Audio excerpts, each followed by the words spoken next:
Beer and loathing. It's time to shut up and drink, the internet's premier trivia drinking game show.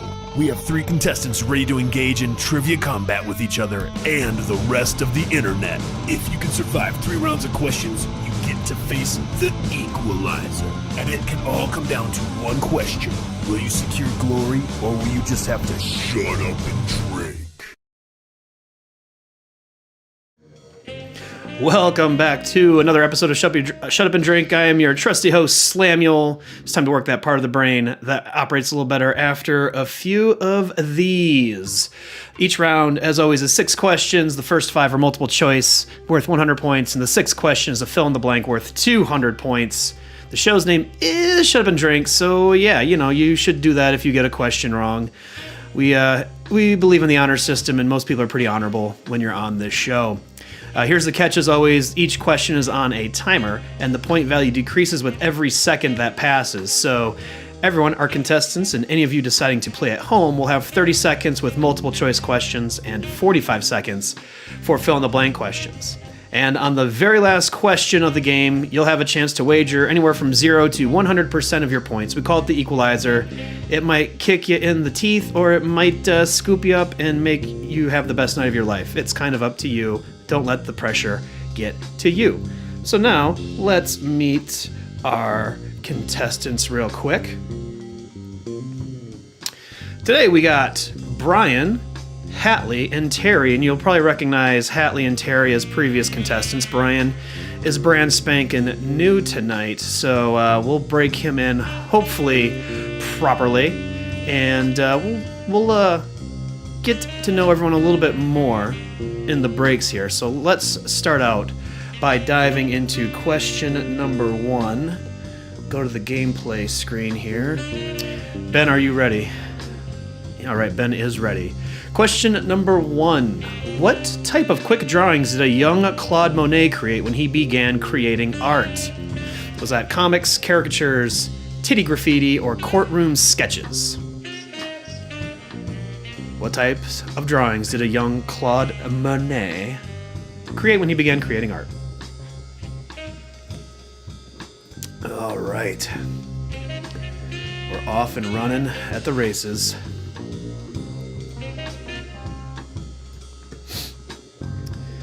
Okay, and that question went down quickly because we did it right this time. So what type of quick drawings did he do? 2 people went with comics, and 2 people said caricature. So we had a 50-50 split between A and B. Nobody thought it was titty graffiti or courtroom sketches, which is good. Those are both inaccurate. The correct answer was, in fact, B, caricatures. Yeah, so if you wanted an original Monet of you driving a dune buggy, you missed your shot. You wanted to do some much more prestigious works, obviously. All right, pretty good start there, 50-50. Question number 2. In November of 2016, Canadian Parliament once argued about the appropriateness of using what word on the chamber floor of Canadian Parliament in 2016? Was that fart, diarrhea, jizz, or ass? Which of these terms did the Canadian Parliament argue about the appropriateness of using on the chamber floor in a 2016 session of November? I need more context no matter what the answer is. I don't have much more than that. Wow, my lights just turned way up. That's cool. All right. Blinded. What's up? I said you're blinded. Blinded by the light. Yeah, someone play me that shit. Okay, so that's the end of question 2. In November 2016, Canadian Parliament argued about the appropriateness of using what word on the chamber floor. Was it fart, diarrhea, jizz, or ass? We had a perfect 4-way split. One person went for each option, and the correct answer was actually A, fart. And the more context that you were wanting, Hatley, was some representative of one of the Canadian territories, or whatever you call them, said that their territory was treated like a fart in the wind or something, and it turned into a great big debate. So there's your context for that. All right, next question, number 3. The BDO is the governing body of which bar sport? The BDO is the governing body of which bar sport? Is that darts, pool, skee ball, or shuffleboard? For many points that are quickly depleting on our timer.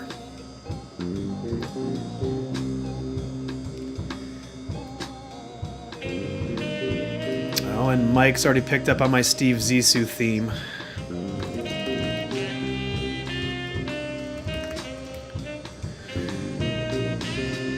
Wasn't entirely intended, but you know, sometimes happy accidents happen. All right, and that's it for question, what was that, 3? The BDO is the governing body of which bar sport? 1 person went darts, 2 people said pool, and no one said skee ball, 1 person went shuffleboard.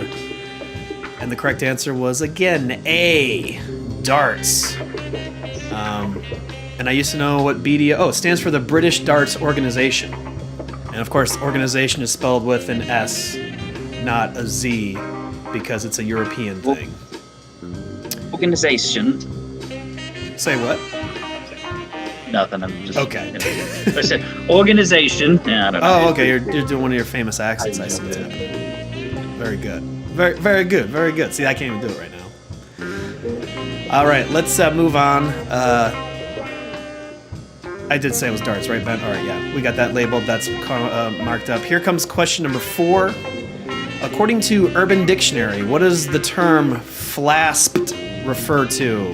I'm sure there's some of those that are silent, but what does flasped refer to from Urban Dictionary? Is it an underinflated beach ball, the noise made when someone queefs, drunk and farting around significant other, or a pee flask used at a concert or sporting event?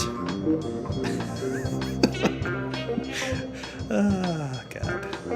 Terry, I don't think you got any Urban Dictionary terms when you were on before, so I made sure to put a lot more on here for you this time around. I believe you are on mute, my friend.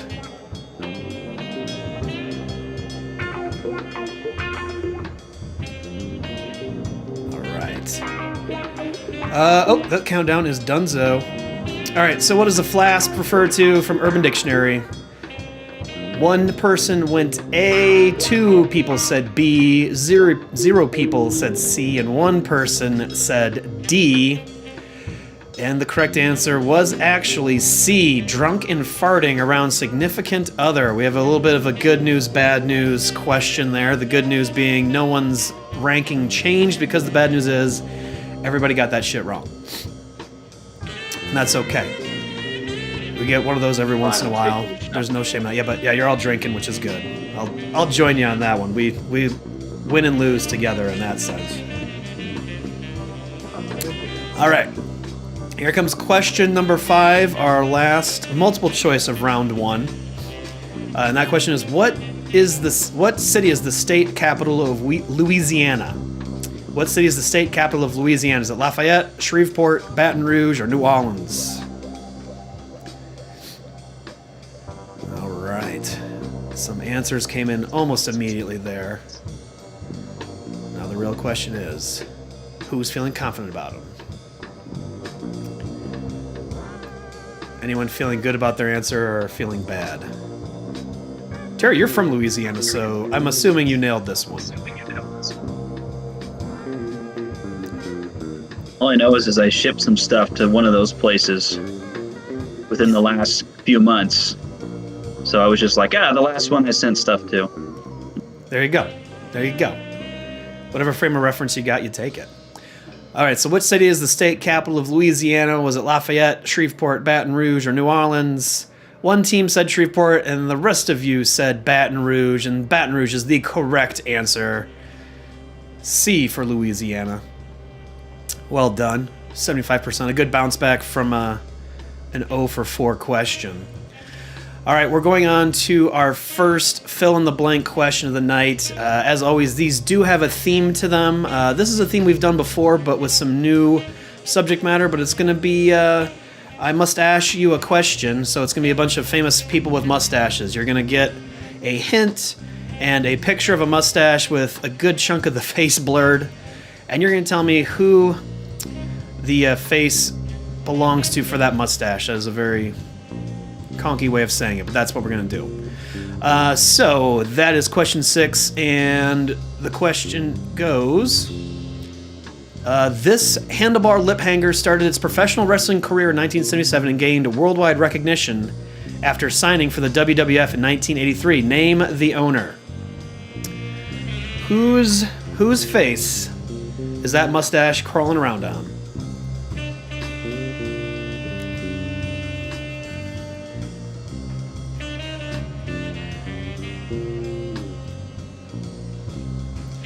The iconic mustache and a little extra hair hanging out in the back there too, just to really nail that one home.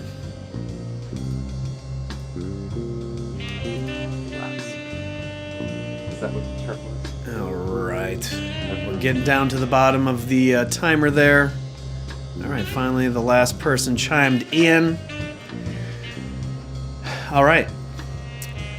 This handlebar lip hanger started its professional wrestling career in 1977 and gained worldwide recognition after signing for the WWF, aka the World Wrestling Federation, in 1983. Name the owner. Every single one of you answering knew that was Hulk Hogan. Hulk Hogan. Who else could that be? Really nobody else. So, there we go. That finished out round 1. Let's go to the rankings here and see how everyone's faring after one round down. Ooh, look at that. We're starting out in first with Mr. Hats. There's no way I'm not going to be able to say that like Mr. Garrison Hatley, so just be prepared. I'll try to keep it appropriate, work appropriate. Terry's currently in second with 320 points. B Gravity in third with 252. And Shrek is trailing with 204. But it's all pretty close. It's a pretty good start for some first scores to kick the game off. So, not too shabby. Let's meet the contestants a little bit more. Brian, why don't you go ahead and introduce yourself to the gang since you're the newest. Oh wow, on the spot. I'm Yeah. Brian. I'm the homebrewing, trivia hosting son of a bitch that lives in Golden, and yeah, my handle is B Gravity. So There it I don't is. know. There we go. That's beautiful. Hatley, welcome back. How have you been? What you been up to that you care to share with the internet? Yeah. Oh, I've just been enjoying the fall that is now winter. Yeah. Having a good old time. Hope you're doing well, Sam. Thanks for having me. Oh yeah, always good. You know, I got a beer in hand, can't be that bad. I'll do a shot in your honor. Oh god, I don't have anything to keep up with you on this, so you're gonna be running away with all the good stuff. I'll drink with you though. And Terry, welcome back as well.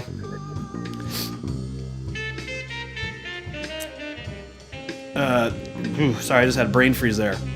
Welcome back. I think you might be on mute, but how have you been? If you have anything you'd care to share with the internet.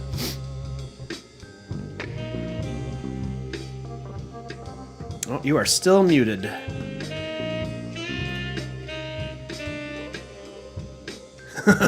Oh, technology is failing us at this point. All right. Well, did anyone have any questions that really just you were shaking your head at in the first round? I didn't really see anyone leaning too far back, gritting their teeth, shaking their head. I don't feel like I brought shame to the room at all yet. Nothing yet. Nothing. There was a should have known that one question. So Okay. That's all right. Those happen.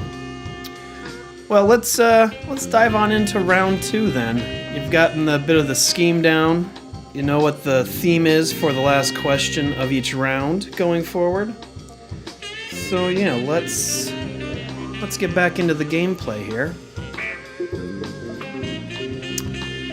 And let me find my question. All right, so we're on to question, number 7. Peter Gene Hernandez is the real name for which celebrity? Peter Gene Hernandez is the real name for which celebrity? Is that Ricky Martin, Master P, Harry Styles, or Bruno Mars? Who knows their celebrity name, real name, celebrity birth names, I guess, would be that topic. We're getting some good answers floating in here. All right, that's it for question number 7, kicking off round 2 there. Peter Gene Hernandez is really named, or is the real name, I guess, for one team said Ricky Martin, nobody said Master P or Harry Styles, and then the remaining 3 people playing said Bruno Mars. And those 75% of you answering D would be correct. That is old Bruno, which is a very good stage name, if I had to say so. Okay. Question number 8. Before the 19th century, the living room was originally called the what? Before the 19th century, the living room was originally called the what? Was it the common room, best room, parlor room, or family room?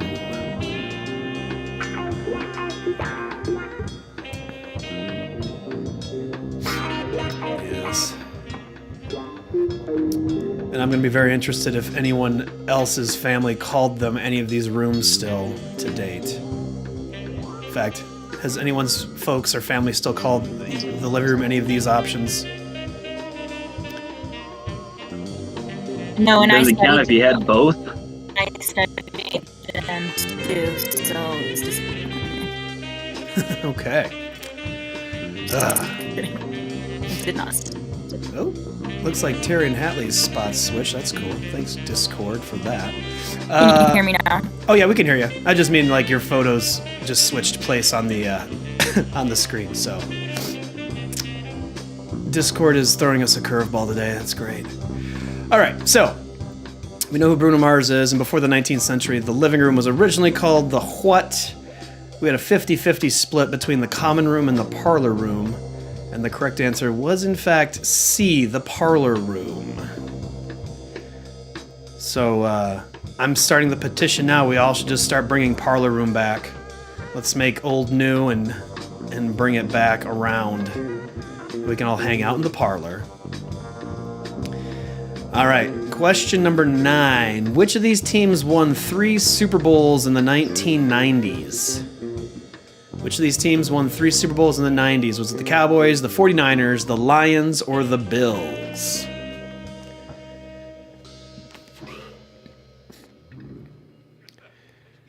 can't remember if any of you are sports aficionados, or at least professional sports aficionados.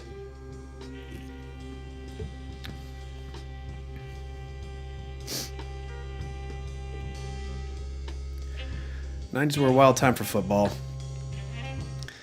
All right, so which of these teams won 3 Super Bowls in the 90s? Was it the Cowboys, the 49ers, the Lions, or the Bills? Nobody said the Bills. 1 person each went with the Lions and the 49ers, and 2 people, 50%, went with the Cowboys. Whoever went with Lions, I'd high-five you, but that is definitely not right. The Lions have never won a Super Bowl. The correct answer was, in fact, A, the Cowboys. The 49ers won 3 times in the 80s, but they did not have as much success as the old Cowboys in the 1990s. All right. Question number 10. I bet you Mike is, booing the Cowboys in the chat right now because he is an Eagles fan. And I have it from good authority that he's mostly an Eagles fan because he just really hates the Cowboys. So you tell him, Chat Master Mike, that's what they need to know. They need to hear your absolute contempt. All right, I already lost my place. All right, question 10. Urban Dictionary describes this as an overly studious person who asks for more homework and is one giant step above poser. Is it spoff, nerd, Chet Wellington, or goob? Which of these options is what Urban Dictionary describes as an overly studious person who asks for more homework and is one giant step above poser? Which I don't understand how a studious person is a giant step above a poser, but that's not for me to determine, I suppose. Are you just going on Urban Dictionary and hitting random and then asking guest questions of what you discover? More or less. Yeah, I basically have to sit there and scan it for a while till I find something that's even remotely usable and remotely not offensive. There's a bunch of other stuff there. It's like I'm pretty sure if I use that, I'll get in trouble some way, somehow. All right, so Urban Dictionary describes this as an overly studious person. We know about all about that shit at this point. Is it a spoff, a knerd, a Chet Wellington, or a goob? Nobody said spoff. Nobody said nerd. 3 people said Chet Wellington, and 1 person said goob. It was in fact a spoff. And I've never heard that in my life. No, neither have I, but I made all the other ones up completely, so that's the most right answer that we're gonna have for that question. But yeah, so now if you need to work that into your lexicon, I mean that might work. Since you all 3 like host trivia at some point, you can start calling the audience spoffs and see if they know what you're talking about. All right, so next up is question 11, and this is going to be, what is the real name of Uma Thurman's The Bride character from Kill Bill? What is the real name of the bride from Kill Bill? Is it Sissy Hankshaw, Pamela Isley, Beatrix Kiddo, or Mia Wallace?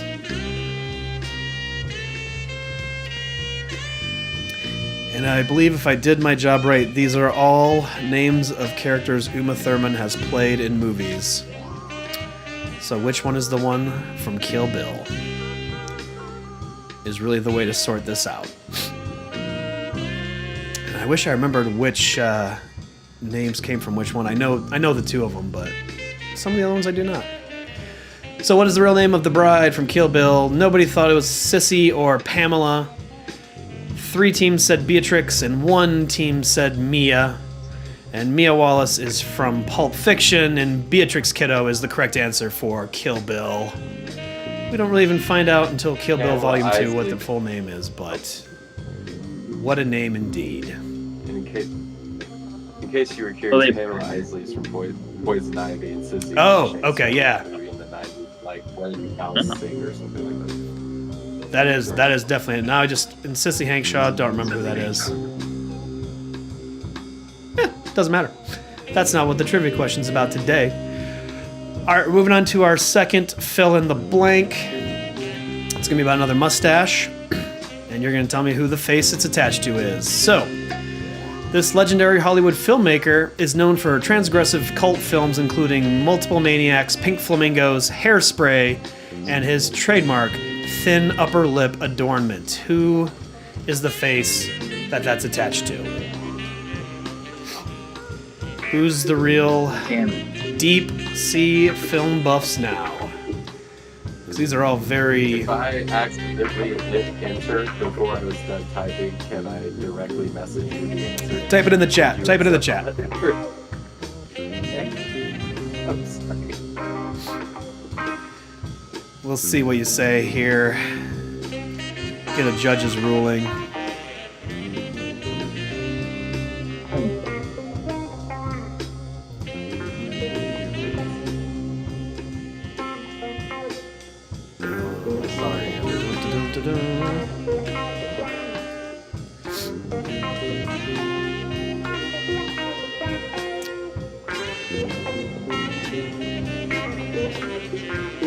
Did you type it in the chat, Hatley? Should I send to... No, I can directly message you. Oh, to me, directly? Okay.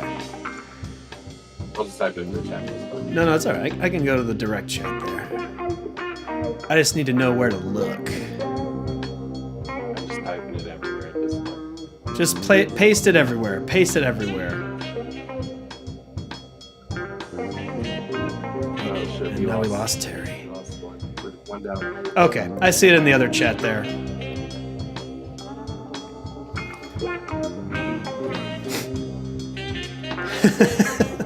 Oh man, all right, and the questions are all, or the pictures are all jacked up now. Okay, well, that was plenty of time to find out what Hatley intended to do. We'll make some adjustments as needed because you did get that right. So this legendary Hollywood filmmaker is known for his transgressive cult films, including Multiple Maniacs, Pink Flamingos, Hairspray, and his trademark thin upper lip adornment. What is his name? The correct answer that we were looking for was not Commodore Schmidlap, and it was not Mr. Mustache. It was John Waters. I think we had at least 2 teams that did get that in. Was also right, and we'll add some points for Hatley here in the off moment. So, there we go. Question 12, round 2 down. Let's go see how that affected the scores. Ben, did you want to add the points for Hatley, or do you want me to go in there and do that? Well, I still submitted. It's good. I added it. Okay, never mind then. We're in there. All right, well, let's bring up the results and see how we're doing after 2 rounds. There we go. Mr. Hat's still in first with a fairly commanding lead of 901 points. Shrek has moved up the rank. What, did you have a comment for that, Hatley, or somebody else? Okay. Then we got Shrek with 473 points, B Gravity with 437 points, and Terry taking a little bit of a tumble down to 416. But that's all right. That'll make for a very interesting game for round 3 with some stakes on the line. So, all right, gang. So this is a bit of a themed contestant night. I have 3 folks who host or have hosted trivia at a bar for Shut Up and Drink at some point. Brian, you host up at Resolute Tap and Cellar. Terry, you just recently started hosting down at Fiction Beer Co. in Parker. And Hatley, you formerly did at Westfax, and now we're trying to find you a new home to go host somewhere. Somewhere, some way. Yes. So, even though Brian and Terry, you've only been hosting for really a little bit, do you have any tips from the host perspective for anyone that wants to come out and play Shut Up and Drink trivia? We can start with you, Terry. Ladies first, since we're all gentlemen here.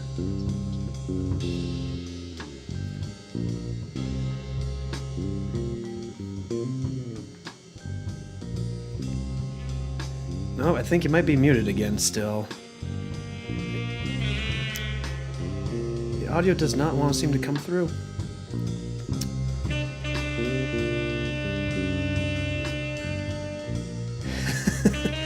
All right, well, Brian, while she's working on her audio, why don't you give your perception of this topical question? Don't try to be funny. If you're trying to make jokes, just let it happen naturally, I guess. Just let them fly out and just see how people react. There you go. That's really the best advice. I don't know. Oh, the other advice is show people the leaderboard rankings before you finish up the game, before you throw in the equalizer question. Because I've done that too many times where I forget and they're like, we don't know what our ranks are. I'm like, okay, all right, sorry. And if you had to give someone that's looking to come play trivia some hints from the host perspective, other than the obvious of shut the hell up and don't shout answers out, but what else you got for them? Answer as early as possible, even if it's wrong. That's your personal strategy. Just you go for the quick, whether it's accurate or not. If you don't know what it is, just answer quickly. And if you don't know the fill in the blank one, try and be funny. If you literally have no idea the fill in the blank one, just add something funny in there. That's where Commodore Schmidlap came from. Oh, okay, there you go. See, that's you can always get something out of all that stuff there. Terry, should we try you again? See if your audio is working.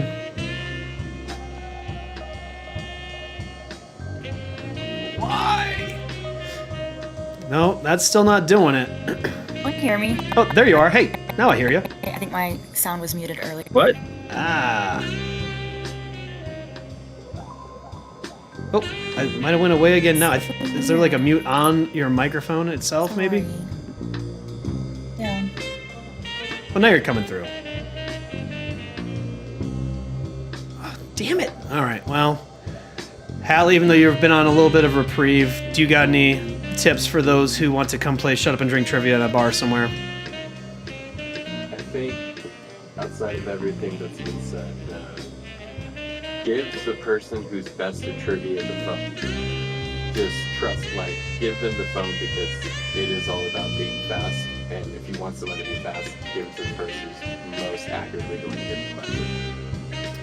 There it And is. if it doesn't, then work and still answer quickly, even if you're wrong. But have someone confident in clicking those buttons quickly.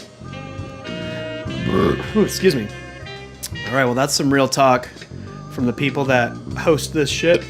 So you should come out and play one of our trivia nights and apply this knowledge. It'll be good for you. All right. Let's move on to round 3. Terry, sorry to have to jump over you there. The audio issue. Hopefully we'll get to talk to you a little bit after the game. We'll get that sorted out. All right, so question number 13, lucky number 13 to kick off round 3 is what actor starred in the video for Paul Simon's You Can Call Me Al? What actor starred in that video for You Can Call Me Al by Paul Simon? Was it Macaulay Culkin, Eddie Murphy, Courtney Cox, or Chevy Chase?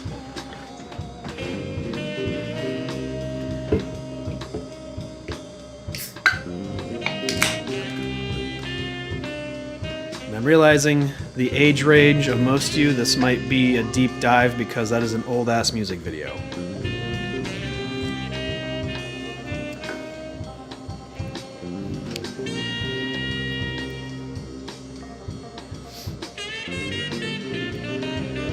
Alright, oops, I gotta go to the gameplay.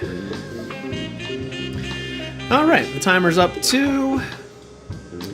Lucky number 13, what actor starred in the video for Paul Simon's You Can Call Me Al? One team said Macaulay Culkin, the rest of you said Chevy Chase. Nobody believed it to be Eddie Murphy or Courtney Cox, which is good because it was actually Chevy Chase that was co-starring along with Paul Simon in that video.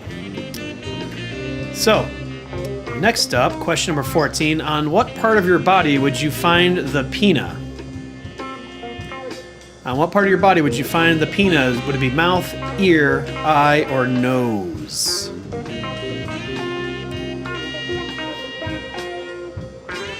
Who's got the pina colada? Is it just me, or do you keep skipping the S on nose or bills? You keep saying no or bill. Really? Might be. Maybe I'm just hearing things. I might be. I can't hear myself right now. I probably shouldn't have put this hat on over the ear or the headphones. My tinnitus is really all I hear. I just hear a high C over E, and that's all I got. I'll try to over-pronunciate my S's on those things there. Now, on what part of your body would you find the pinna? Is it your mouth, ear, eye, or nose? One team did say nose, 2 people said ear, and 1 person said mouth. Nobody believed it to be in the eye, which is good because it wasn't there. It was, in fact, B, the ear. It's the cartilage part of your upper outer ear. That's the pinna, or pinna. I would assume that's how that's pronounced there. All right, we got another Urban Dictionary question. What is the dance Urban Dictionary describes as the one performed to hide the fact that you're trying to itch your crotch and or butt after recently shaving? Which dance is Urban Dictionary describing as the one performed to hide the fact that you're trying to itch your crotch and or butt after recently shaving? Is it the itchy fandango, the bumpy boogaloo, the rococo bang burn, or the gangly gallop?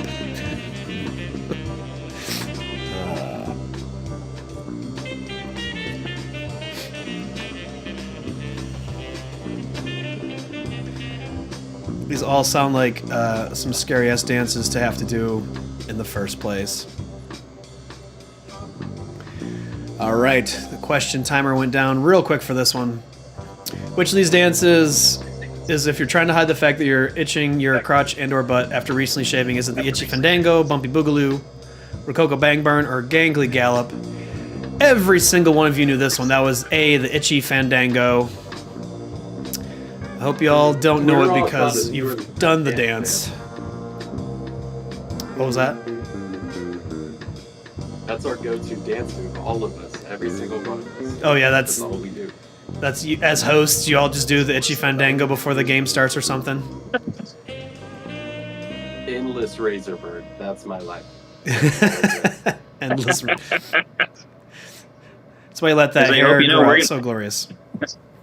We're going to sneak these Urban Dictionary terms into just like saying it casually while we're hosting, and nobody's going to be the wiser. I know. Be that one guy, though, that knows. They'll have to start watching the live stream and the replays to know what the hell y'all are talking about.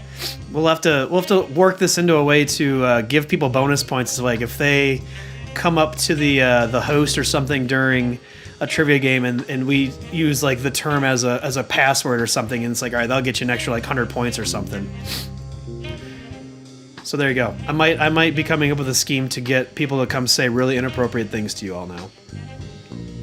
Absolutely. All right. Let's see what our next question is for number 16. If someone told you to show your hallux, what body part would you flash them?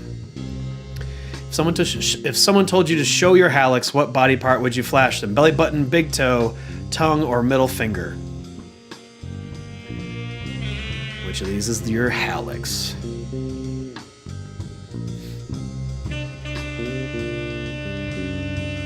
Hallux from Halifax. Hal, you look like you're deep in thought after putting that in there. Like you feel good about your answer. I No. do not. No, quite the opposite. Deep regret. All right. So question number 16. If someone told you to show your hallux, what body part would you flash them? Nobody believed it to be the belly button. 2 people went big toe. 1 person said tongue, and 1 person said middle finger. It was, in fact, B, big toe. Big toe for the big show, if you want to show your hallux. I'm doing a shot, Sam, just because that. That's enough to drive you to drink. Well, I'll drink some beer while you're taking a shot of the clear stuff.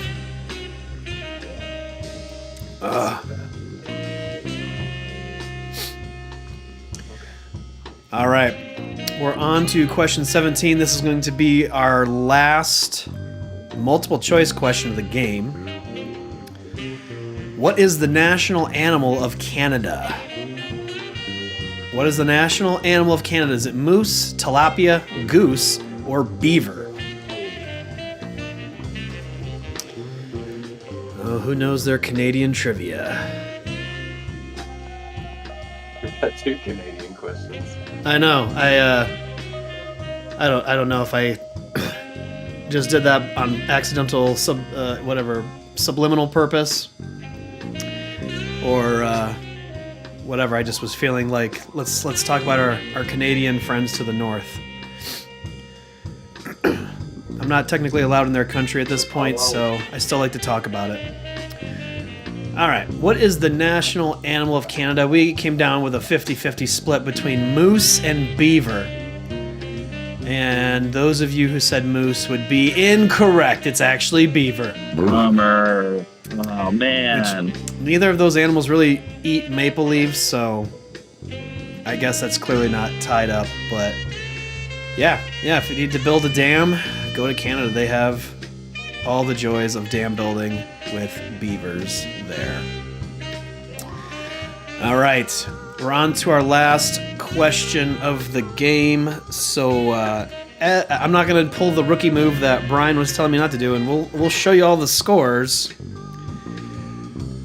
so you know what you should wager going into this last question, because as we know, the equalizer is where you can wager 0 to 100% of your points before you hear the question. So Mr. Hats is currently in first, still with 1,086. Terry has leapfrogged back up to second place. See, look at that. That's some third round heroics. Shrek currently in third with 609 points. And B Gravity, you are just below Shrek with 603 points. All right, so you're gonna have 15 seconds to wager what you want for this question, and then it's gonna dive right into question number 18 once that 15 seconds are up. So get your gambling fingers ready. Ben, why don't you switch it over right about meow? There you go, points wagering. Wager, wager, wager. All right. And question 18 is going live, and that question is, this mustache rose to fame from action films like Deliverance and Smoking the Bandit. Its face was later nominated for an Oscar for the 1997 film Boogie Nights. Whose mustache is it? Whose mustache did all these things? Smokey and the Bandit, the Deliverance, and the Boogies of the Nights.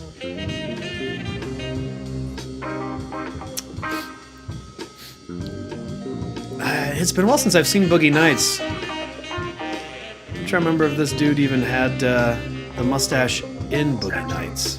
He does. Okay, good. I was gonna say it's about porn. It had to be there. That's top 10 favorite movies. No shit. All right. If you know me, that's a good thing. If you don't, you know me. Apparently I didn't know you like that, but now I do. So thank you. Yes, all my top 10 movies are about porn and sex. Good man. Good man. So Zach and Miri make a porno's got to be up there. I was gonna ask that one. Yeah. That's the only one off the top of my head that I can think of that involves porn out the get-go. Shit, I know there's more, but well, I'm just gonna have to start. All right, well, I'm just gonna have to start looking up a whole lot more movies about porn when I know Hatley's gonna be on here, just to make him prove this factoid. All right, so let's figure out who this mustache belonged to.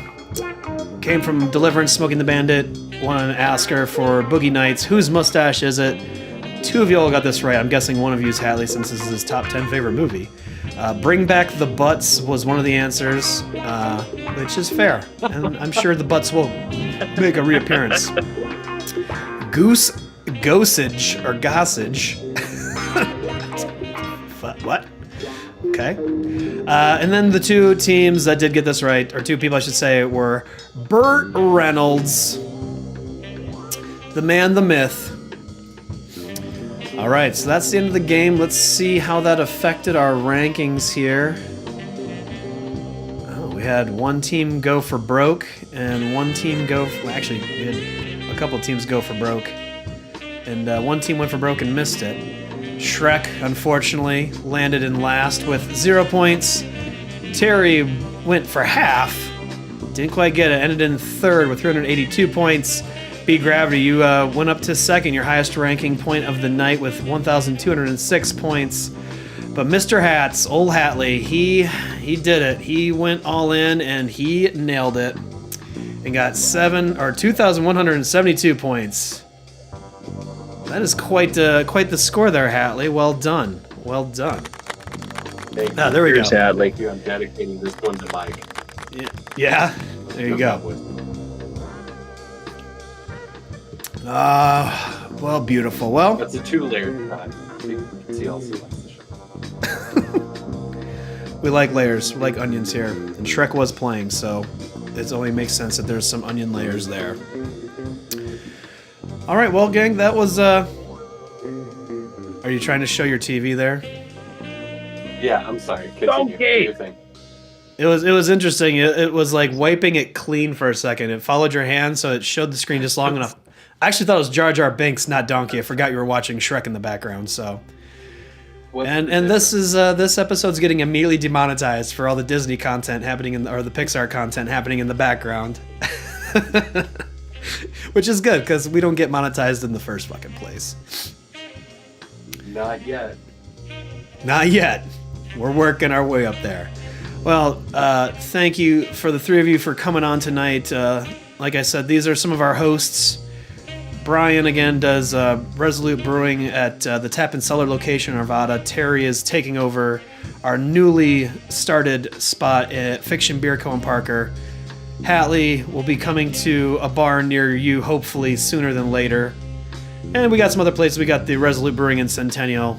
We'll have to get Amanda on here at some point because I think she would be an excellent contestant. Yeah. And then we should definitely go down in real life. Right. I mean, you go up head to head with Amanda each week, Brian. How's that faring for you? I lost last week pretty bad. Yeah. She didn't even have a microphone and she beat me. I don't even believe. I don't know what happened there. Yeah, we were trying I to used figure that all out. my charm and my skill. Didn't work. Oh well. That'll happen. Just proof you don't need a microphone to host this game, and I probably shouldn't say that because I want to keep the mystique of needing the hosts up just as we need it there. Also, I wanted to give a shout out to one of our other hosts that's not here, Spencer. We'll have to get him on because he hosts at Recess Beer Garden on Tuesdays, one of our other semi-newish spots. So, Terry, let's see if we get lucky and get some working audio from you to close the game out here. How did you feel about your performance tonight?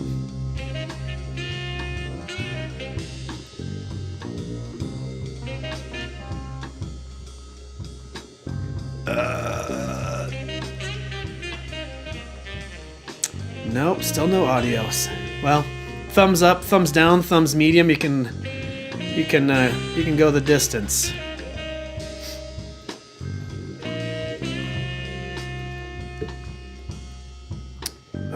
Well, we had a bad luck with Terry's audio all night. There she goes. And Hatley, as the winner. Have you won before? No. Usually I drink too much and it goes down. Ah, see, there you But go. I kind of had a Slumdog Millionaire night where there were a lot of very specific scenarios in life where I knew the answer.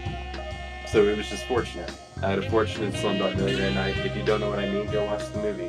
That's my plug tonight. That's what I'm sponsoring. It was the Shrek. It was the Shrek in the background that helped you out there. It was the good vibes from Shrek. Go watch Shrek. Go watch Slumdog Millionaire. Follow Shut Up and Drink Trivia. That's my plug, Sam. And I feel like you are much more sober than the last few times you've showed up and just started pounding tequila shots. So, good on you. It's all right. It's all right. It's good to see you performing at peak capacity. Thank you for calling out my drinking, Sandy. I love you. I have to. It was one of the main points of conversation when I asked you to do this. You're like, well, I'm not going to do what I normally do. I'm like, that's fine. No big deal. No big deal. I only took 3 shots, Sam. That's pretty good. I know. That's very reasonable. Oh, man. Well, thank you again for the 3 of you for hanging out, and thanks everyone for joining us. The replay will be up in a day or two if you need to share that with your friends or watch that. But our next one is tentatively going to be in a couple of weeks once I confirm with Ben and Mike. So in the meantime, sign up for our newsletter. Go onto YouTube and follow Beer and Loathing. Turn on your notifications so you can see when we go live with these things, and hopefully when other videos start happening, if that ever does happen again. But in the meantime, everybody chill the fuck out, enjoy the night, and have a great week. And we will see you all on